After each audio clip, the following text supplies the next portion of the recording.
Eto na nga guys, pauwi na ako ng Pilipinas. So excited na. At syempre nakikita ko na yung aking eroplano. Ang laki-laki na ng aking sasakyan. Kaya at ako nagmamadali na nang ako makaupo at makapagpahinga. Dahil ang sakit-sakit na ng aking paa. Dahil medyo mahaba-haba din yung aming nilakad.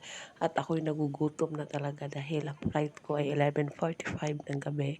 At kailangan ko na talagang kumain. Kaya ako'y nagmamadali ng umakyat sa loob ng aking eroplano. Dahil gusto ko na talagang umupo din yung aking paa ay ang sobrang sakit na dun sa aking sapatos.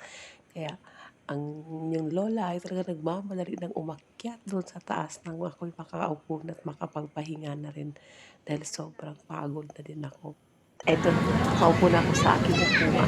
For everyone's information, Ako na they yung are aking expecting a full-load flight, and gusto to ko make this talagang boarding process faster, may we request everyone to please prioritize putting your big bags in the overhead bins above you, and you may place your small bags, small shopping bags, small pasalubong bags under the seat in front of you.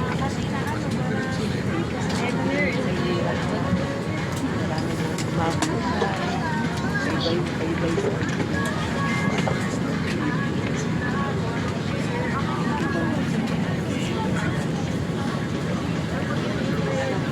At ito na nga, finally, nandito na ako sa Maynila Airport.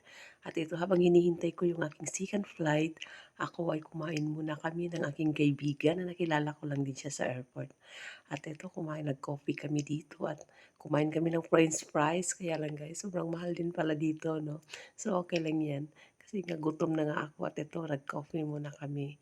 Dahil parang nasusuka na ako talaga. Habang hinihintay ko yung aking flight bound to Davao. Kaya ito, kumain muna kami at nagpinto-kwentuhan muna kami dahil magkaiba ang flight namin. Sa akin ay 6:35 at sa kanya naman ay 10:45. So mauuna akong aalis sa kanya. Kaya sabi ko sa kanya, samahan mo muna ako, magkape muna tayong dalawa. Basta ito na, sinamahan naman niya ako. Papunta siyang Kabakan at ako naman ay papuntang Davao.